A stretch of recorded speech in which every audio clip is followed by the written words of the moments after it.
ಓಂ ಸಮರ್ಥ ಸದ್ಗುರು ಶ್ರೀ ಸಾಯಿನಾಥಾಯ ನಮಃ. ಗುರುಸ್ತುತಿ.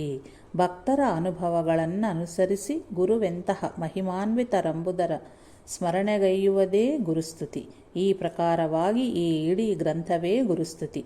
ಆದರೂ ಅವರು ಶ್ರೀ ಸಾಯಿನಾಥರು ನನಗಂತೂ ಪರಮಶ್ರೇಯಸ್ಸನ್ನು ಅನುಗ್ರಹಿಸಿರುವರೋ ಎಂಬುದ ತಿಳಿಸುವುದೇ ನಿಜವಾದ ಸ್ತುತಿ ಅಥವಾ ಸ್ಮರಣೀಯ ಆಗುವುದು. ಆದ್ದರಿಂದಲೇ ಅಂತೆಯೇ ಈ ಗ್ರಂಥವನ್ನು ಪ್ರಾರಂಭಿಸುತ್ತಿರುವನು.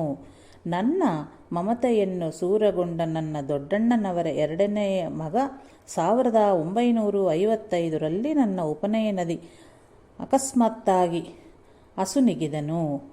ಅಂದಿನಿಂದ ನನ್ನ ಹೃದಯದಿ ಜನನ ಮರಣಗಳ ತತ್ವದ ಬಗ್ಗೆ, ಆತ್ಮ ಪರಮಾತ್ಮರ ಇರುವಿಕೆಯ ಬಗ್ಗೆ ಆಲೋಚನೆಗಳೆದ್ದು ತೀವ್ರವಾದ ಅನ್ವೇಷಣೆ ನಡೆಯಲಾರಂಭಿಸಿತು. ಕಡೆಗೆ 1961ರ ಒಂದು ದಿನ ಊರು ಹೊರಗೆ ನಡೆಯುತ್ತಿರಲು ಅಂದಿನವರೆಗೂ ನಾನು ಓದಿದ್ದು, ಆಲೋಚನೆಗೈದಿದ್ದು ಎಲ್ಲವೂ ಸಮನ್ವಯಗೊಂಡು ಒಂದು ಬಗೆಯ ಪ್ರಗಾಢವಾದ ಕಾಂತಿಯುಂಟಾಯಿತು. ಪ್ರಧಾನವಾದ ನನ್ನ ಪ್ರಶ್ನೆ ಇನ್ನೂ ಅಪ್ರಸ್ತುತವೆನಿಸಿತು.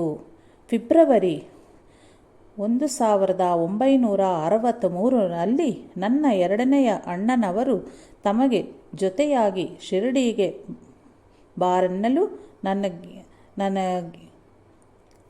ನನಗೆ ಯಾವ ವಿಶ್ವಾಸವಿಲ್ಲದಿದ್ದರೂ ಹೋದೆನು. ಫೆಬ್ರವರಿ 8 ಸಾಯಂಕಾಲ ಅಲ್ಲಿಯ ಸಮಾಧಿ ಮಂದಿರದಿ ನಾವು ಪ್ರವೇಶಿಸುವ ಒಳಗೆ ಆರತಿ ನಡೆಯಲಿತ್ತಿತ್ತು. ಅದನ್ನು ನೋಡಿ ಎಂದೋ ಪರಮಪದವನ್ನೆರ ವ್ಯಕ್ತಿಯ ಬಗ್ಗೆ ಜನರಿಗೆ ಅಂತಹ ಭಕ್ತಿ ವಿಶ್ವಾಸಗಳಿರುವುದು ಆಶ್ಚರ್ಯವನಿಸಿತು. ಆರತಿಯಾದ ತರುವಾಯ ನನ್ನ ಅಣ್ಣ ನನಗೆ ಅಲ್ಲಿಯ ಗದ್ದುಗೆ ತೋರಿಸಿ ಅದೇ ಬಾಬಾರ ಸಮಾಧಿ ಎಂದು ಹೇಳುತ್ತದಂತೆಯೇ ನನಗದು ಎಗಟು ವಾಕರಿಕೆ ಹೊಡೆದಂತಾಯಿತು. ಆ ಶರೀರವೆಷ್ಟು ಕುಳ್ಳಿತಿರುತ್ತದೆಯೋ ಏನೋ ಎಂದನಿಸಿ ಹೊಟ್ಟೆ ತೊಳಸದಂತಾಗಿ ತಕ್ಷಣವೇ ನಾವು ತಂಗಿದ್ದ ಕೋಣೆಗೆ ತೆರಳಿ ಅನ್ನಗ್ರಹಣವನ್ನು ಮಾಡದೆ ನಿದ್ರೆಗೆ ಉಪಕ್ರಮಿಸಿದೆನು.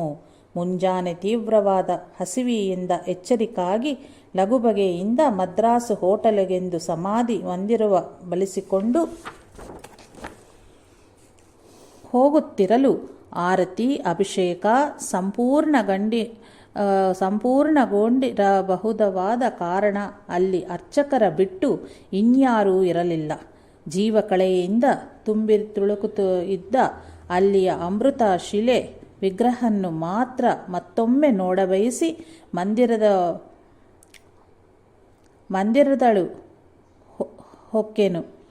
ಆ ವಿಗ್ರಹದಿ ಬಾಬಾರ ಮುಖವನ್ನು ನೋಡುತ್ತಿರಲು ಅದರಲ್ಲಿ ಅವರ ದೃಷ್ಟಿಯು ಅಂತರ್ಮುಖವಾಗಿ ಯಾವುದೋ ಅತೀತವಾದ ಸ್ಥಿತಿಯಲ್ಲಿದ್ದಂತೆ ಭಾವನೆ ಆಯಿತು. ಆ ಸ್ಥಿತಿಯಲ್ಲಿ ಅವರಿಗೆ ಬಾಬಾರಿಗೆ ತಮ್ಮಿಂದ ಈ ಸೃಷ್ಟಿ ವಿಭಿನ್ನವಾಗಿರುವಂತೆ ತೋರಿದಂದು ಇಡೀ ವಿಶ್ವವೇ ಯಾವ ಮಹತ್ತರ ಚೈತನ್ಯದಲ್ಲಿ ಸಂಕಲ್ಪ ಮಾತ್ರದಿ ಇದೆಯೋ ಅದರೊಂದಿಗೆ ಅವರು ತಾದಾತ್ಮ್ಯಗೊಂಡಿರುವುದೆಂದು ಭಾವನೆ ಆಯಿತು. ಇದು ಕೇವಲ ಭಾವ ಮಾತ್ರವೇ ಆಗದೆ ಒಂದು ಅನಿರ್ವಚನೀಯವಾದ ಅನುಭವವಾಗಿ ನನ್ನ ಹೃದಯವನ್ನು ಆಕ್ರಮಿಸಿತು. ನನ್ನ ಸುತ್ತಲೂ ನನ್ನ ಒಳಗೂ ಏನು ನಡೆಯುತ್ತದೆಯೋ ತಿಳಿಯಲಿಲ್ಲ.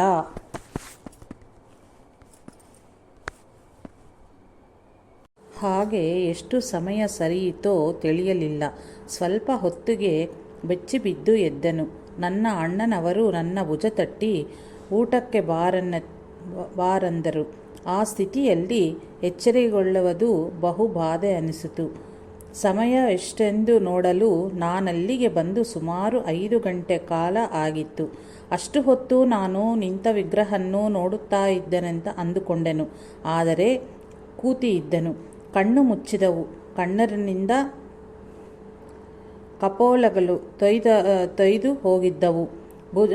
ಭೋಜನಕ್ಕೆ ತೆರಳು ಕನಸಿನಲ್ಲಿ ನಡೆಯುತ್ತಾ ಇದ್ದಂಗಿತ್ತು.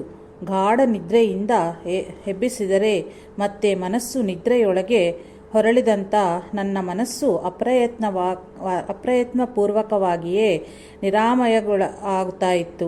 ವಸ್ತುಗಳನ್ನ ಗುರುತಿಸಬೇಕೆಂದರೂ ಯೋಚಿಸಬೇಕೆಂದರೂ ಬಹಳ ಪ್ರಯತ್ನಿಸಬೇಕಾಗಿತ್ತು. ಮನೆಗೆ ಹಿಂದಿರುಗಿ ಕೆಲವು ತಿಂಗಳುಗಳು ಸರಿದರೂ ನನ್ನ ಸ್ಥಿತಿ ಅಷ್ಟೇ ಆಗಿತ್ತು. ಗಾಢವಾದ ಶಾಂತಿ ಆನಂದಗಳಿಂದ ದಿನಗಳು, ತಿಂಗಳುಗಳು ಕ್ಷಣಗಳಂತೆ ಗಡಿದು ಹೋಗಿದ್ದವು.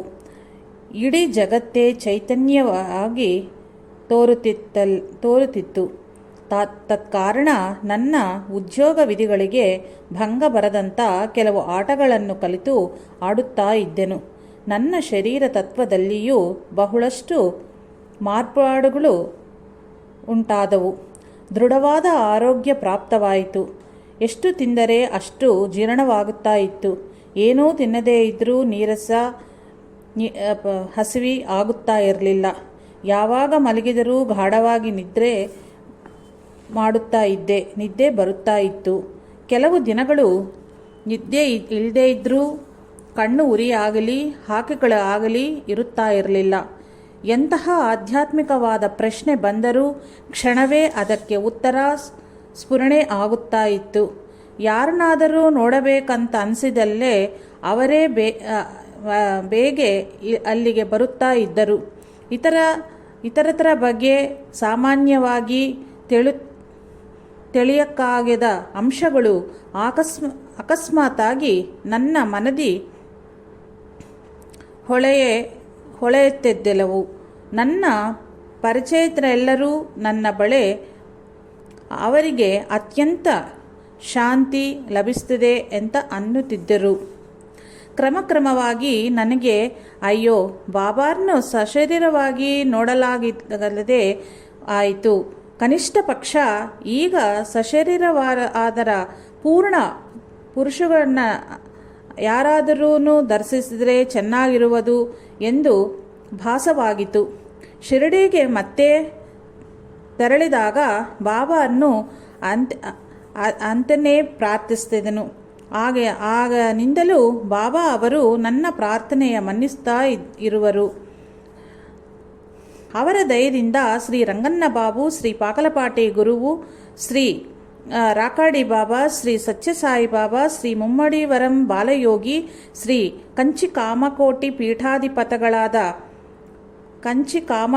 ಪೀಠಾಧಿಪತಿಗಳಾದ ಶ್ರೀ ಚಂದ್ರಶೇಖರೇಂದ್ರ ಸರಸ್ವತಿ ಮಹಾಸ್ವಾಮಿಗಳು ಪರಮಾಚಾರ್ಯ, ಶ್ರೀ ಆನಂದಮಾಯಿ, ಶ್ರೀ ಅಖಂಡಾನಂದ ಸರಸ್ವತಿ ಚೀರಾಲ, ಕಡಪ, ಕಾಳಹಸ್ತಿಯ ವಾಸಿಗಳಾದ ಅವಧೂತರು, ಶ್ರೀ ಚಿವಟಮಮ್ಮ, ಶ್ರೀ ಅನಸೂಯ ಮಾತಾ, ಶ್ರೀ ಪೂಂಡಿ ಸ್ವಾಮಿ, ಶ್ರೀ ಗುಲಾಬ್ ಬಾಬಾ, ಹಾಗೆಯೇ ಬಹಳಷ್ಟು ಮಂದಿ ಮಹಾತ್ಮರ ದರ್ಶನ ಆಶೀರ್ವಾದಗಳನ್ನು ನನಗೆ ಅನುಗ್ರಹಿಸಿದರು.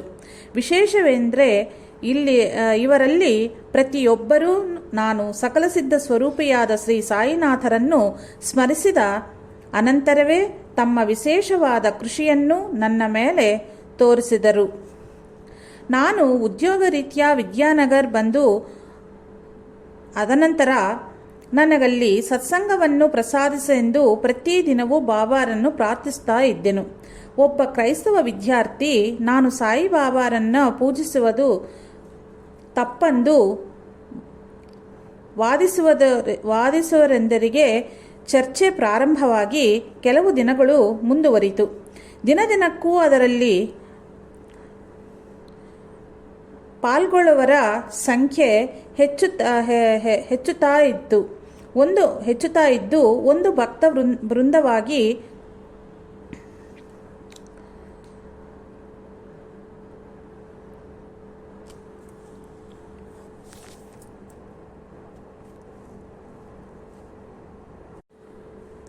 ಏರ್ಪಾಟುಗೊಂಡು ಪ್ರತಿ ಗುರುವಾರ ಶ್ರೀ ಸಾಯಿಬಾಬಾ ಜೀವನ ಚರಿತ್ರೆ ಓದಿ ಹೇಳುವುದು, ಶ್ರವಣ ಮತ್ತು ಭಜನೆ ಪ್ರಾರಂಭವಾದವು. ಆ ಸತ್ಸಂಗವಾದರೂ 12 ವರ್ಷಗಳ ಕಾಲ ಆ ಮನೆಯಲ್ಲೇ ವಿಚ್ಛಿನ್ನವಾಗಿ ನಡೆಯಿತು.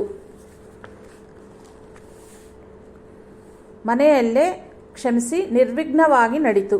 ಶ್ರೀ ಗುರುಚರಿತ್ರೆ, ಶ್ರೀ ಸಾಯಿಬಾಬಾ ಜೀವನ ಚರಿತ್ರೆ ಪಾರಾಯಣ ಮಾಡುತ್ತಾ ಭಜನೆ ಸತ್ಸಂಗಗಳನ್ನು ಮಾಡುತ್ತಾ ಇದ್ದರೆ ಬಹಳ ಮಂದಿಗೆ ಸಿದ್ಧ ಪುರುಷರ ದರ್ಶನ ಮತ್ತು ಆಶೀರ್ವಾದವೂ ದೊರಕುತ್ತಾ ಇತ್ತು. ಉದಾಹರಣೆಗೆ 1971ರಲ್ಲಿ ಒಂದು ದಿನ ಗುಂಟೂರಿನಲ್ಲಿ ಶ್ರೀ ರಂಗನ್ನ ಬಾಬು ಅವರನ್ನು ದರ್ಶಿಸಿದನು. ಅವರಿಗೆ ಶ್ರೀರಾಮನ ನಿತ್ಯ ಸಾಕ್ಷಾತ್ಕಾರವಾಗುತ್ತಾ ಇತ್ತು. ಅವರ ಸನ್ನಿಧಿಯಲ್ಲಿ ಸ್ವಲ್ಪ ಹೊತ್ತು ಉಳಿದ ಅನಂತರ ನನ್ನೊಂದಿಗೆ ವಿದ್ಯಾನಗರಿಗೆ ಬನ್ನಿ ಎಂದು ಭಿನ್ನವಿಸಿದನು. ಶ್ರೀರಾಮನು ಅನುಮತಿಸೆಂದು ಅವನು ಅನುಮತಿ ಎತ್ತಲ್ಲಿ ಮಾತ್ರವೇ ತಾವು ಬರಬಲ್ಲರೆಂದು ಬಾಬು ಅವರು ಹೇಳಿದರು. ಸಕಲ ಸಾಧು ಸ್ವರೂಪಿಯಾದ ಶ್ರೀ ಸಾಯಿನಾಥರನ್ನು ಬೇಡಿಕೊಂಡೆನು. 3ನೇ ದಿನ ಶ್ರೀರಾಮ ಅವರನ್ನು ವಿದ್ಯಾನಗರಿಗೆ ಹೋಗಿ ಅಲ್ಲಿ ಭಜನೆ ಮಾಡುತ್ತಿರುವ ಮಕ್ಕಳನ್ನು ಆಶೀರ್ವದಿಸಿ ಬಾರೆಂದರು. ನಂತರ ಶ್ರೀರಂಗನ್ನ ಬಾಬು ಅವರು ವಿದ್ಯಾನಗರಿಗೆ ಬಂದು 2 ದಿನಗಳು ಇದ್ದು ಎಲ್ಲರನ್ನೂ ಆಶೀರ್ವಾದಿಸಿದರು. ಅಲ್ಲೊಂದು ಸ್ಥಳವನ್ನು ತೋರಿಸಿ ಅಲ್ಲೊಂದೇ ಶ್ರೇಷ್ಠ ಮಂದಿರ ಮತ್ತು ಆಶ್ರಮವು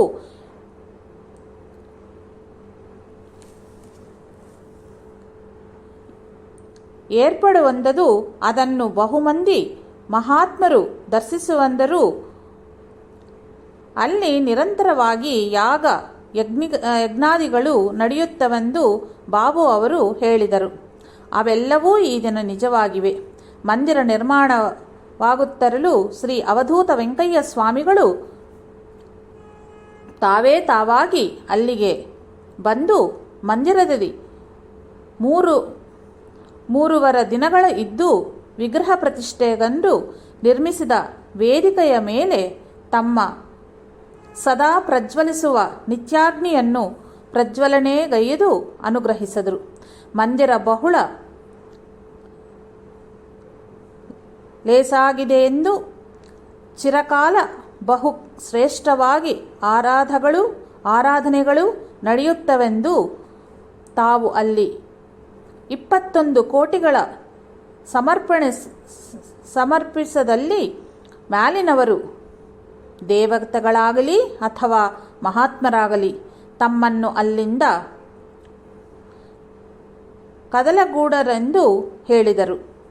ಮಂದಿರ ನಿರ್ಮಾಣವಾದ ಅನಂತರ ಶ್ರೀ ಅವಧೂತ ರಾಮಿರೆಡ್ಡಿ ಸ್ವಾಮಿಗಳೆಂಬ ಮಹನೀಯರು ಆ ಮಂದಿರಕ್ಕೆ ಬಂದು ಅನುಗ್ರಹಿಸಿದರು.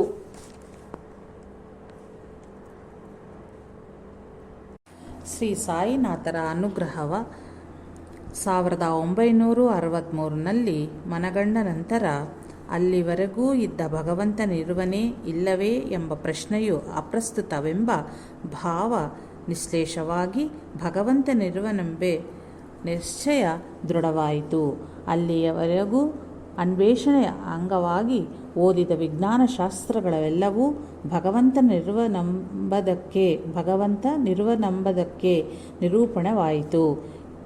ಶ್ರೀ ಸಾಯಿ ಚರಿತ್ರೆಯ ಪರಿಶೋಧಿಸಲು ಭಗವಂತನು ಶ್ರೀ ಸಾಯಿಬಾಬಾರಂತಹ ಸದ್ಗುರುವಿನ ರೂಪದಲ್ಲಿ ಭೂಮಿಯ ಮೇಲೆ ಅವತರಿಸುವನೆಂಬ ವಿಶ್ವಾಸವೂ ದೃಢವಾಯಿತು. ಆದರೆ ಒಬ್ಬನೇ ಭಗವಂತನ ಬಗ್ಗೆ, ಅವನನ್ನು ಸೇರಿಸುವ ಮಾರ್ಗದ ಬಗ್ಗೆ ಹೇಳುವ ಮತಗಳಾದರೂ ಏಕೆ ಇಷ್ಟು ವಿಧಗಳಾಗಿ ಏರ್ಪಾಟಾಯಿತೆಂಬ ಪ್ರಶ್ನೆ ನನ್ನನ್ನು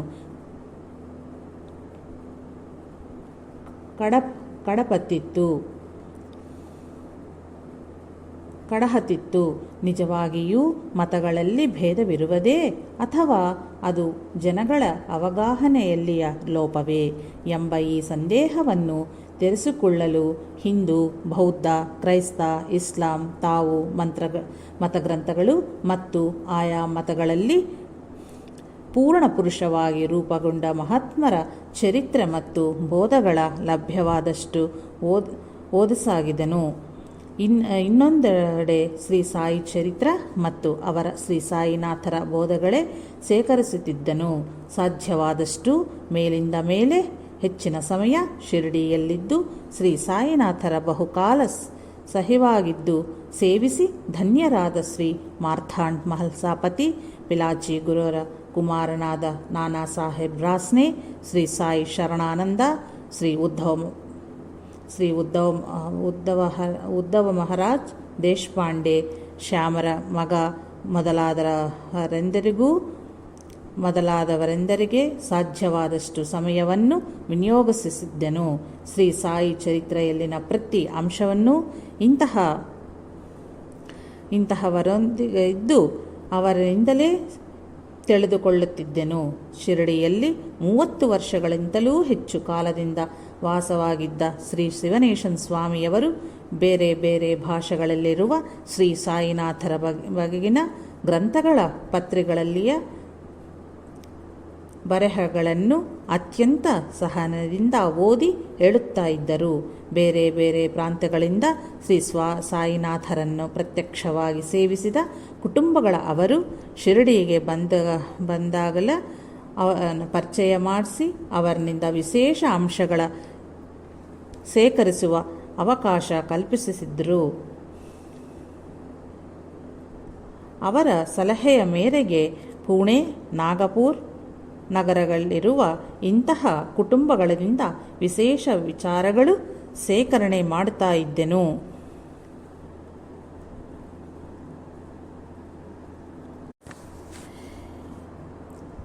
ಇವೆಲ್ಲವೂ ಮಾಡಿದ ಅನಂತರ ನನಗೆ 2 ವಿಷಯಗಳು ಸ್ಪಷ್ಟವಾದವು.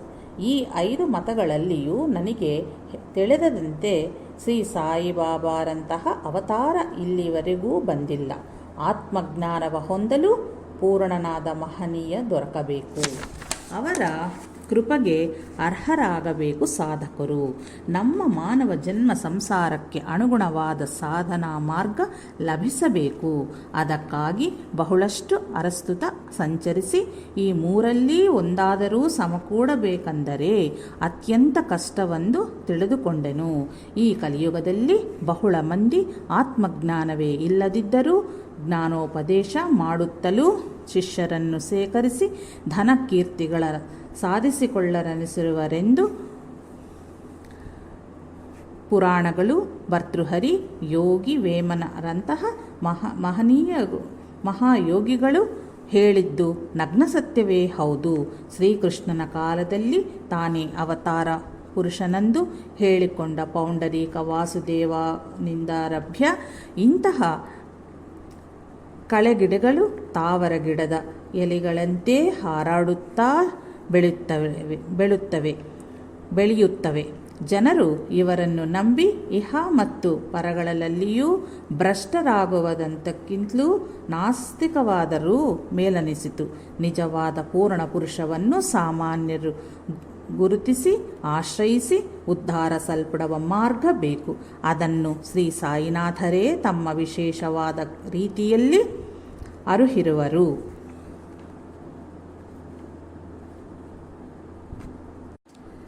ನೈಮಿಷಾರಣ್ಯ, ಉತ್ತರ ಪ್ರದೇಶದಲ್ಲಿ ಶ್ರೀ ಆನಂದಮಾಯಿ ಮಾತಾ ಅವರು ಏರ್ಪಡಿಸಿದ ಭಾಗವತ ಸಪ್ತಾಹಕ್ಕೆ ಹೋದನು. ಅಲ್ಲಿ ಶ್ರೀ ಅಖಂಡಾನಂದ ಸರಸ್ವತಿ ಎಂಬ ಮಹನೀಯರು ಭಾಗವತ ಪ್ರವಚನ ಮತ್ತು ನಿತ್ಯ ಸದ್ಗೋಷ್ಠಿಯ ನಡೆಸುತ್ತಾ ಇದ್ದರು. ಅವರು ತಮ್ಮ ಪ್ರವಚನದಲ್ಲಿ ಸಿದ್ಧಪುರುಷರು ಮಾತ್ರವೇ ಆತ್ಮಜ್ಞಾನವ ಪ್ರಸಾದಿಸಬಲ್ಲರೆಂದು ಸಮಾಧಿ ಗೈಯದ ಮಹನೀಯರು ಕಷ್ಟಗಳನ್ನು ನೀಗಿ ಕೋರಿಕೆಗಳನ್ನು ಮಾತ್ರವೇ ತೀರಿಸುತ್ತಾರೆ ಅಂತ ಹೇಳಿದರು. ಹಾಗಾದಲ್ಲಿ ಶ್ರೀ ಸಾಯಿನಾಥರು ನನ್ನೆನ್ನೆಂತೂ ಉದ್ಧರಿಸಬಲ್ಲರು. ಹಾಗೆಂದು ಬೇರೊಬ್ಬರ ಆಶ್ರಯಿಸುವನೆಂದರೆ ಶಿರಡಿಯಲ್ಲಿ ನನಗುಂಟಾದ ಅನುಭವಂತಹದು ನನಗೆ ಬೇರೆ ಯಾರಲ್ಲಿಯೂ ಲಭಿಸಲಿಲ್ಲ. ಅದಕ್ಕೆ ತಕ್ಕ ದಿವ್ಯ ಸಂದೇಶಯಾವುದೂ ನನಗೆ ಬರಲಿಲ್ಲ. ಆದ್ದರಿಂದ ನನಗೆ ಕರ್ತವ್ಯ ಬೋಧಿಸರೆಂದು ಶ್ರೀ ಸಾಯಿನಾಥರನ್ನೇ ಪ್ರಾರ್ಥಿಸಿದೆನು. ಒಂದು ದಿನ ನನ್ನ ಹಳೆಯ ವಿದ್ಯಾರ್ಥಿ ವಿದ್ಯಾನಗರ್ ಬಂದು ನಾನು ಈ ಬಾರಿ ಶಿರಡಿಗೆ ಬಂದಾಗ ಪುಣೆಯಲ್ಲಿಯ ತನ್ನ ಮನೆಗೆ ಬರಬೇಕೆಂದು ಕೋರಿದನು. ಕೇವಲ ಶಿಷ್ಯಾಚಾರಕ್ಕೆ ಮಾತ್ರವೇ ಸರಿ ಅಂದೆನು. ಅನಂತರ ಶಿರಡಿಗೆ ಹೋದಾಗ 2ನೇ ದಿನದಿಂದ ಅವನನ್ನು ನೋಡಬೇಕೆಂದು ಬಲವಾದ ತವಕವೆದ್ದು ಕೋರಿಕೆ ಆಗಿ ಪುಣೆಗೆ ಹೋದೆನು. ಅವನಾದರೆ ಆಗಲೇ ಕಚೇರಿಗೆ ಹೋಗಿದ್ದನು. ಸಾಯಂಕಾಲದ ಒಳಗಾಗಿ ಊರು ನೋಡಿ ಬರೋಣ ಎಂದು ಹೊರಟೆನು. ಇಷ್ಟರಲ್ಲಿಯೇ ಅಲ್ಲಿ ಶ್ರೀ ಗುಳವಣಿ ಮಹಾರಾಜ್ ಎಂಬ ಯೋಗಿ ಇರುವುದೆಂದು ತಿಳಿದು ಅವರನ್ನು ದರ್ಶನ ಮಾಡಿದೆನು.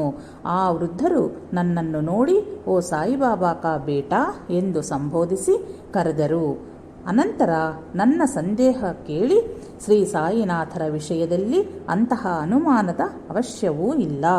ಬಾಬಾ ಸಾಕ್ಷಾತ್ ದತ್ತಾತ್ರೇಯರ ಅವತಾರ. ಮಹಾಸಮಾಧಿ ಅನಂತರ ಬಹಳಷ್ಟು ಮಂದಿಗೆ ಸಶರೀರವಾಗಿ ದರ್ಶನ ಕೊಟ್ಟು ಉದ್ಧಾರ ಮಾಡುತ್ತಾ ಇದ್ದಾರೆ.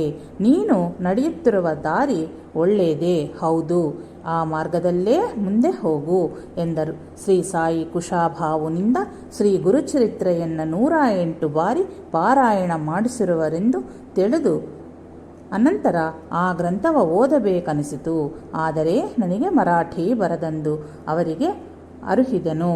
ಅವರು ಸಂತೋಷವಾಗಿ ಅವರ ಗುರುವಾದ ಶ್ರೀ ವಾಸುದೇವಾನಂದ ಸರಸ್ವತಿ ನನ್ನ ಸಮಸ್ಯೆಗೆ ಶ್ರೀ ಸಾಯಿ ಇಂತು ಪರಿಹಾರವನ್ನಿತ್ತರು. ಯಾವ ಕ್ಷೇತ್ರದಲ್ಲಿ ನಮ್ಮ ಬಹು ಪುರಾಣಗಳನ್ನು ಶ್ರೀ ಸೂತ ಮಹರ್ಷಿಗಳಿಂದ ಬಹುಮಂದಿ ಋಷಿಗಳು ಶ್ರವಣಗೈಯದರು.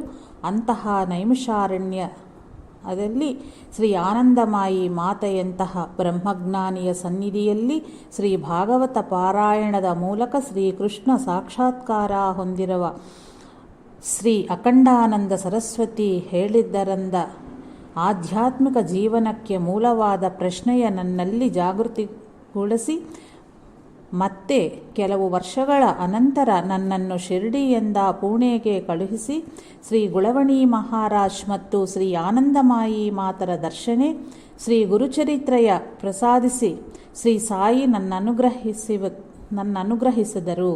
ಆದರೆ ಪಾರಾಯಣ ಗೈಯದ ಹೊರತು ಶ್ರೀ ಸಾಯಿ ನನ್ನನ್ನು ತಮ್ಮವರಾಗಿಸಿಕೊಳ್ಳಲಿಲ್ಲ. ನಮ್ಮ ಪೂರ್ವ ಜನ್ಮ ಸಂಸ್ಕಾರಕ್ಕೆ ತಕ್ಕ ಪೂರ್ಣರಾದ ಗುರು ಯಾರೆಂದು ನಮಗೆ ತಿಳಿಸುವುದಕ್ಕಾಗಲಿ ಅಂತೆಯೇ ಅವರ ಅನುಗ್ರಹಕ್ಕೆ ಪಾತ್ರರಾಗಲು ನಮ್ಮಗಳ ತಿಳಿದಿದ್ದುವುದಕ್ಕಾಗಲಿ ಶ್ರೀ ಗುರುಚರಿತ್ರೆ ಎಂತೂ ಅತ್ಯಂತ ಮಹತ್ವದಂದು ಅರ್ಥವಾಯಿತು. ಆದರೆ ಅದರ ಪಾರಾಯಣ ಸುಲಭವಾಗಿ ಸಫಲವಾಗಲು ಶ್ರೀ ಸಾಯಿ ಚರಿತ್ರೆಯೂ ಅಂತೆಯೇ ಅತ್ಯಂತ ಅತ್ಯಗತ್ಯವೆಂದು ನನ್ನ ಅನುಭವದಿ ಗುರುತಿಸಿದೆನು.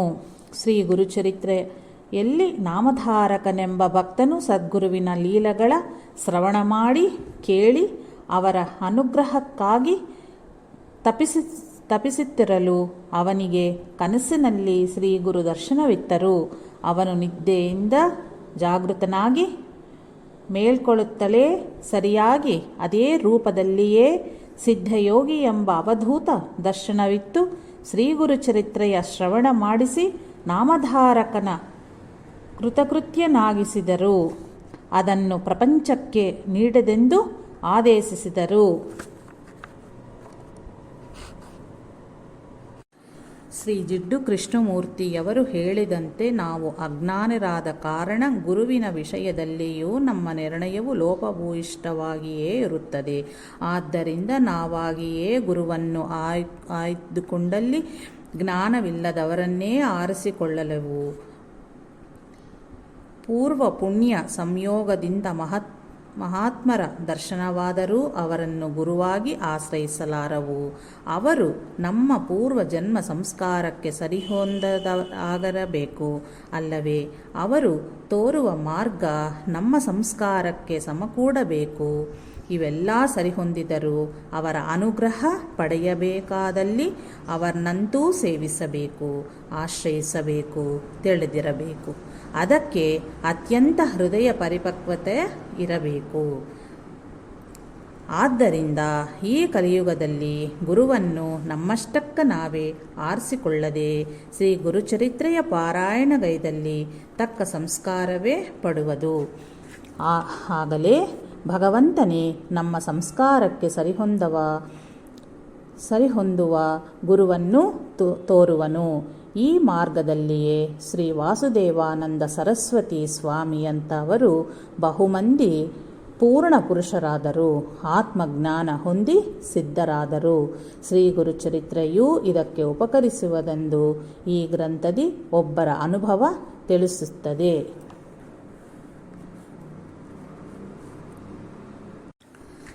ಅಷ್ಟೇ ಅಲ್ಲ, ಶ್ರೀ ಗುರುಚರಿತ್ರೆಯಲ್ಲಿ ನಾಮಧಾರಕನಂತೆ ಸಮಾಧಿಯೆನ್ನದ ಪೂರ್ಣ ಪುರುಷರನ್ನು ಆಶ್ರಯಿಸಿ ಅವರ ಅನುಗ್ರಹದಿಂದ ಶ್ರೀ ಗುರುಚರಿತ್ರೆಯ ಪಾರಾಯಣಗೈಯುವುದು ನಿರ್ದಿಷ್ಟವಾದ ಪದ್ಧತಿ. ಇಸ್ಲಾಮಿನ ಸೂಫಿ ಸಂಪ್ರದಾಯವು ಹೇಗೆಯೇ ಹೇಳುತ್ತದೆ ಎಂದು ಅಂತರ್ಧಾನರಾದ ಎರಡನೆಯ ದತ್ತಾವತಾರವಾದ ಶ್ರೀ ಗುರುವನ್ನು ಆಶ್ರಯಿಸೆಂದು ಶ್ರೀ ಗುರುಚರಿತ್ರೆಯ ಪಾರಾಯಣದ ಮೂಲಕ ಭಗವಂತನೇ ಆದೇಶವನ್ನು ಹೊಂದಿದ ಅಂತರವೇ ಅವರು ತೋರುವ ಸದ್ಗುರುವನ್ನು ಆಶ್ರಯಿಸುವುದೆಂದು ಈ ಕಾಲದಲ್ಲಿ ಭದ್ರವಾಗಿ ಗಮ್ಯ ಸೇರುವ ಮಾರ್ಗವಾಗಿದೆ. ನಾವು ಈ ದಿನ ಪರಿಪೂರ್ಣ ದತ್ತಾವತಾರವಾದ ಶ್ರೀ ಸಾಯಿಬಾಬಾರನ್ನು ಆಶ್ರಯಿಸಿ ಅವರ ಚರಿತ್ರೆಯ ಪಾರಾಯಣಗೈಯದೆ ಅನಂತರ ಶ್ರೀ ಗುರುಚರಿತ್ರೆಯನ್ನು ಪಾರಾಯಣಗೈಯುವುದು ಅತ್ಯಂತ ಶ್ರೇಯಸ್ಕರ. ಶ್ರೀ ಸಾಯಿಬಾಬಾ ಸೂಕ್ಷ್ಮವಾಗಿ ಮಾತ್ರವೇ ಹೇಳಿದ ಎಷ್ಟು ಅಂಶಗಳಿಗೆ ವಿವರಣೆ ಶ್ರೀ ಗುರುಚರಿತ್ರೆಯಲ್ಲಿಯೂ ಶ್ರೀ ಗುರುಚರಿತ್ರೆಯಲ್ಲಿ ನಮಗೆ ಪೂರ್ಣವಾಗಿ ಅರ್ಥವಾಗದ ಅಂಶಗಳಿಗೆ ಈ ಶ್ರೀ ಸಾಯಿ ಲೀಲಾಮೃತ, ಶ್ರೀ ಸಾಯಿಬಾಬಾ ಜೀವನ ಚರಿತ್ರೆದಲ್ಲಿಯೂ ಲಭಿಸುತ್ತವೆ. ಜಾಗೃತೆಯಿಂದ ಓದಿದಲ್ಲಿ ಶ್ರೀ ಸಾಯಿನಾಥ ಪ್ರಬೋಧಾಮೃತ, ಶ್ರೀ ಸಾಯಿ ಸನ್ನಿಧಿ ಎಂಬ ಗ್ರಂಥಗಳಲ್ಲಿ ಈ ಎರಡಕ್ಕೂ ಅಂದರೆ ಶ್ರೀ ಗುರುಚರಿತ್ರೆ ಮತ್ತು ಶ್ರೀ ಸಾಯಿ ಚರಿತ್ರೆ ಒಳ್ಳೆಯ ಸಮನ್ವಯತೆಯು ಭಕ್ತರಿಗೆ ಅನುಭವದಲ್ಲಿಯೂ ಮತ್ತು ಶ್ರೀ ಸಾಯಿನಾಥರು ಗೈಯದ ಬೋಧಗಳಲ್ಲಿಯೂ ನಮಗೆ ಆಚರಣೆಗೆ ಯೋಗ್ಯವಾದ ದೃಕ್ಪಥ ಲಭಿಸುವುದು. ಇದನ್ನು ನಾನು ಬರೆದಿರುವೆನೆಂದು ಹೀಗೆ ಹೇಳುತ್ತಿಲ್ಲವು. ಶ್ರೀ ಸಾಯಿ ಚರಿತ್ರೆಯನ್ನು ಮತ್ತು ಬೋಧಗಳನ್ನು ಅವರು ಶ್ರೀ ಸಾಯಿ ಹೇಳಿದ ರೀತಿಯಲ್ಲಿ ಅಧ್ಯಯನಗೈದಲ್ಲಿ ಅವರು ಹೇಳಿದ ಪ್ರಕಾರ ಲಭಿಸಿದೆ. ಮೂಲ್ಯವಾದ ಆಣಿಮುತ್ಯಗಳನ್ನು ಅವರ ಆದೇಶದ ಮೇರೆಗೆ ನಿಮ್ಮೊಂದಿಗೆ ಹಂಚಿಕೊಳ್ಳುತ್ತಿರುವನು. ಓಂ ಸಾಯಿ.